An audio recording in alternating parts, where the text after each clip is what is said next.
Hola, bienvenidos a una nueva emisión de Noticias en France 24. Los saluda Andrés Mesa Muñoz. Vamos con los titulares.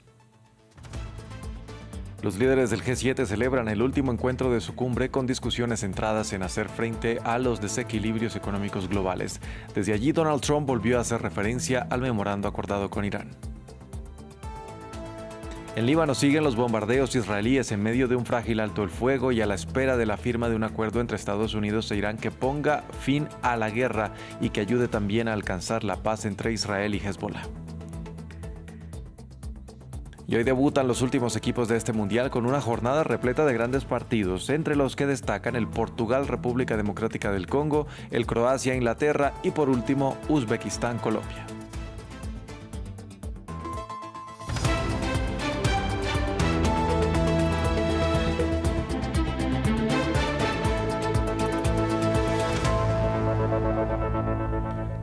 Vamos a empezar en Evian, Francia, sede del encuentro de los líderes del G7 que cierran su cumbre con discusiones centradas en la economía de los países del sur global y la implementación segura de la inteligencia artificial, pero en la que Donald Trump ha vuelto a hablar sobre uno de los principales temas de interés, el conflicto en Medio Oriente. Desde allí, nuestra enviada especial, Erika Olavarría, nos amplió previamente. Francia se jacta de que este es el mejor G7 desde el año 2019 porque hay resultados.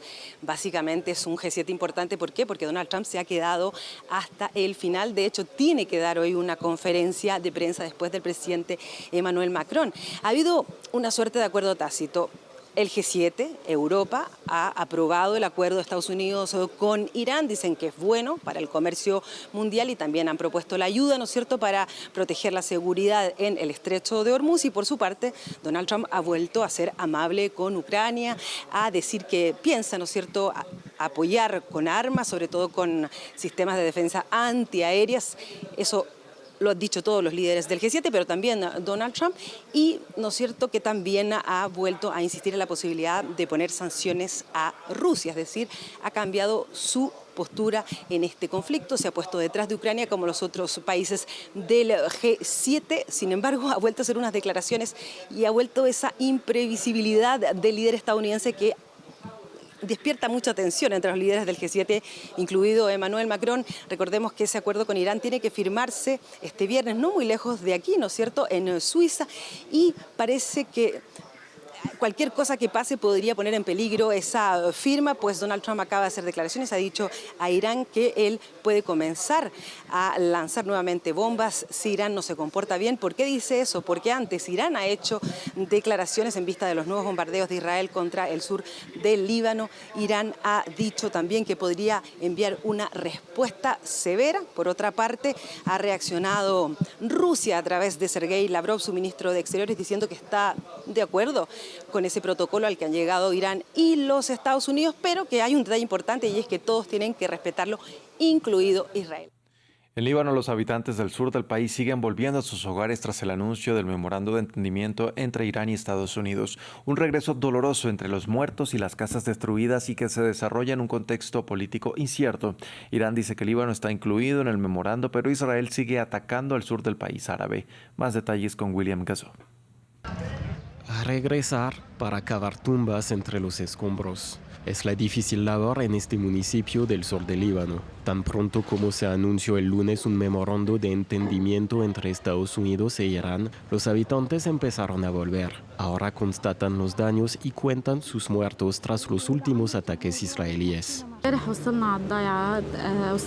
Llegamos al pueblo ayer y fuimos directamente al lugar donde mataron a su hermano antes de venir aquí al cementerio. Vinimos aquí para entender qué pasó. Todavía no podemos creer que ya no esté con nosotros. Sin embargo, el futuro político de esta región no es claro. Irán dice que Líbano está incluido en el memorando, pero Israel asegura que seguirá atacando el sur del país árabe con el argumento de seguir combatiendo a Hezbollah. Señales contradictorias que dejan a los cientos de miles de desplazados en la confusión. Esta mujer tiene ganas de volver a su aldea, pero duda en hacerlo. Necesitas un hogar que te proteja, una casa donde refugiarte. Pero no hay todavía. Tenemos que salir a buscar una casa donde refugiarnos. Yo, mis hijos y mi esposo. Mi hija está alquilando una casa cerca de donde yo vivo y tiene una habitación vacía. Me dijo, mamá, puedes quedarte conmigo hasta que Dios haga que las cosas sean más fáciles. Y es que Israel mantiene la presión. El miércoles bombardeó varias zonas del sur del Líbano, mientras el presidente libanés Joseph Aoun precisó que las negociaciones entre Israel y Líbano eran independientes del proceso entre Irán y Estados Unidos. Y continuamos precisamente en Medio Oriente, en el estrecho de Hormuz, donde nuestro equipo de France 24 los lleva al borde de ese lugar que fue objeto de un doble bloqueo desde hace cuatro meses y donde los barcos, entre ellos de las empresas de contenedores más importantes del mundo, se alinean con sus miles de tripulantes, mientras Washington y Teherán afirman preparar un acuerdo de entendimiento que será firmado el viernes. Los detalles en el siguiente informe. En el corazón del estrecho de Hormuz, los barcos se alinean uno tras otro, detenidos, inmóviles y a la espera. Es la consecuencia de un doble bloqueo que duró casi 4 meses, uno impuesto por las fuerzas iraníes y otro por la Marina de Estados Unidos, lo que interrumpió el flujo mundial de petróleo y provocó una grave crisis económica. Bueno, parece ser un petrolero iraní. Lleva bandera iraní. Vamos a intentar hablar con alguien a bordo para saber qué transportan y cuánto tiempo llevan aquí.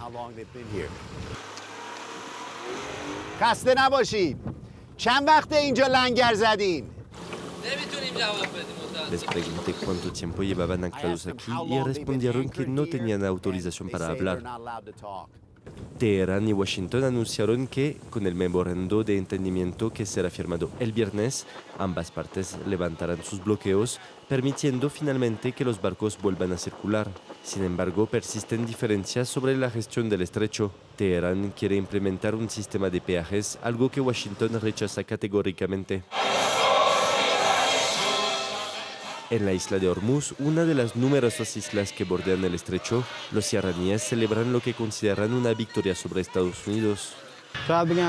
Lo que corre por nuestras venas, lo que está en nuestra sangre, son las aguas del estrecho. Dios quiso que este estrecho existiera para servir a nuestra estrategia, al pueblo iraní y al mundo entero. Un mundo que ha sentido las consecuencias económicas del cierre del estrecho de Hormuz y que ahora espera su reapertura.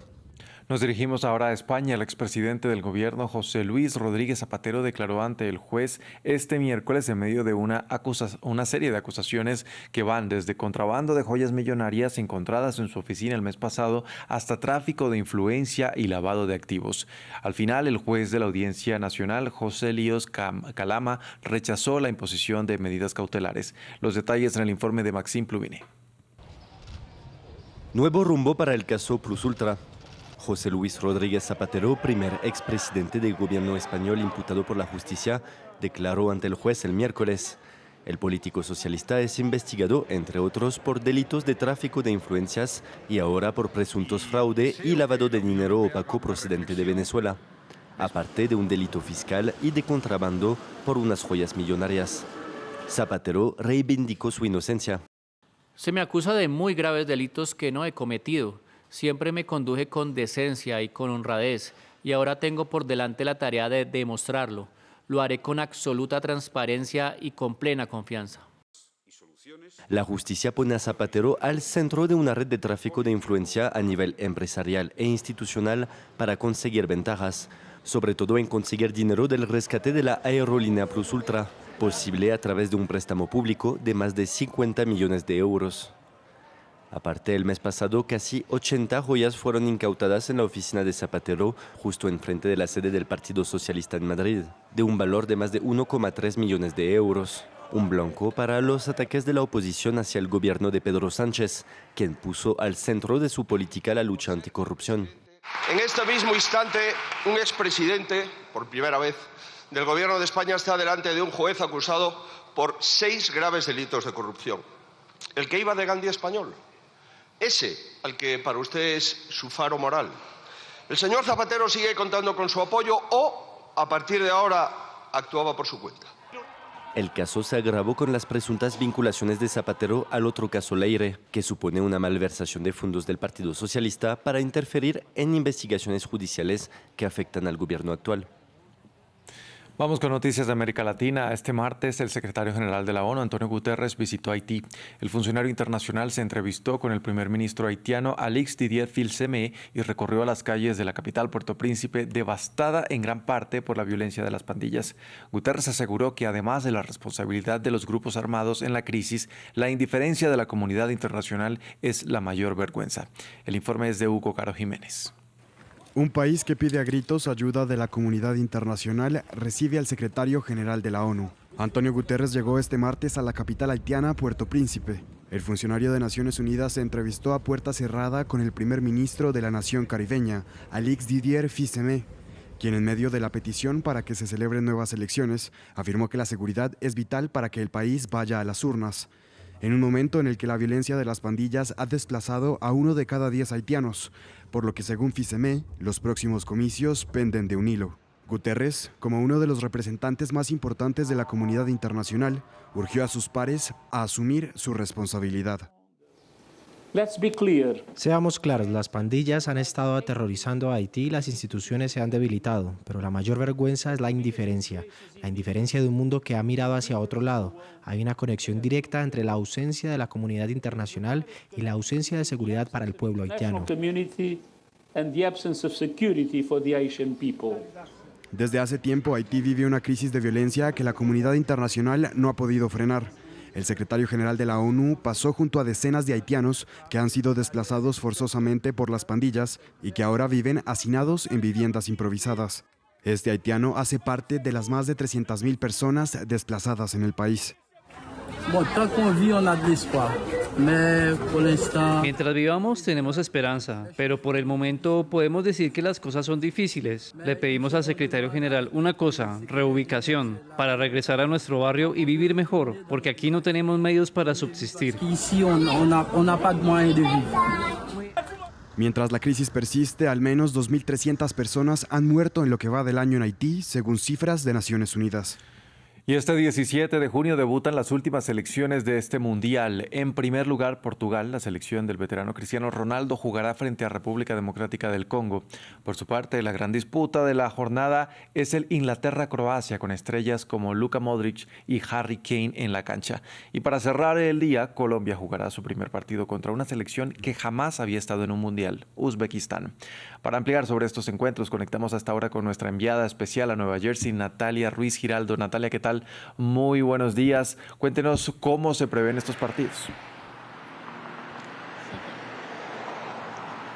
Muy buenos días, pues grandes partidos y esperamos y hoy también tendremos goleadores como fue el día de ayer y por supuesto muchísima espera de lo que pueda hacer Cristiano Ronaldo, el hombre que es el gran veterano, uno de los 3 jugadores junto con Lionel Messi y Memo Ochoa que va a disputar su 6º mundial y muchas preguntas acerca de si el gran jugador de 41 años podrá o no estar a la altura de esta cita mundialista. Él tan solo tiene 8 anotaciones en los 5 mundiales en los que ha participado. Ahora, lo importante también de Portugal es que tiene muchísima fortaleza en el medio campo. João Neves, Vitinha, por ejemplo, estarán ahí, así como también Bruno Fernández y qué decir de Nuno Méndez, uno de los mejores laterales izquierdos. Pero enfrente tendrán a la RDC, a la República Democrática del Congo, que regresa a esta competición 52 años después, dirigida por el francés Sébastien Sabre, y quien pues viene con muchísimas ganas de hacer una gran competición.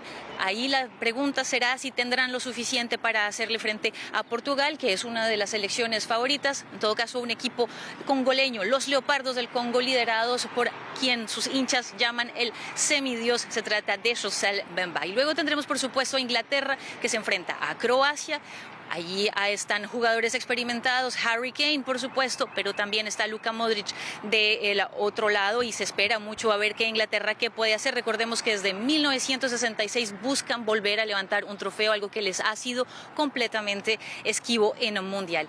Y como usted bien lo decía, justamente antes de estos, entre los partidos del día, estarán las Estrellas Negras de Ghana que se miden a Panamá y ya al final de la jornada será el otro gran partido muy esperado seguramente en Colombia Colombia entre justamente los colombianos dirigidos por Néstor Lorenzo y Uzbekistán, que es una de las selecciones debutantes en Mundial de Fútbol. Por el lado de Uzbekistán, bueno, no se espera que sea gran poderío, pero hemos visto las pequeñas naciones aquí en este Mundial cómo han venido creciendo. En todo caso será Kusanov el defensa que hay que seguir, y por parte de Colombia habrá que saber si Néstor Lorenzo ha construido un equipo para hoy con James Rodríguez como titular o si será con Luis Díaz esa construcción de este equipo, como ya lo hicieron en partidos amistosos. Colombia que regresa a un Mundial después de su ausencia en Qatar.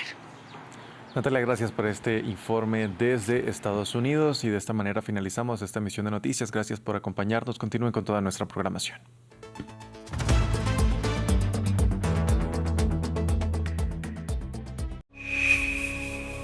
Colombia elige a su nuevo presidente en medio de una fuerte polarización. 2 candidatos, 2 proyectos de país. Por Iván Cepeda, la continuidad del primer gobierno de izquierdas, o por Abelardo de la Espriella, la promesa de un giro político. Uno de los dos llegará a la Casa de Nariño el próximo 7 de agosto. Este voto marcará el rumbo en seguridad y paz, pero también en economía y salud durante los próximos 4 años. Tu voz cuenta. ¿Cuáles son tus preocupaciones? ¿Qué emoción te generan los candidatos en contienda? Envíanos tus preguntas y comentarios a nuestras redes sociales. En France 24 te respondemos. Tus comentarios y preguntas darán forma a nuestra cobertura. Estas elecciones son tuyas y estamos aquí para escucharte.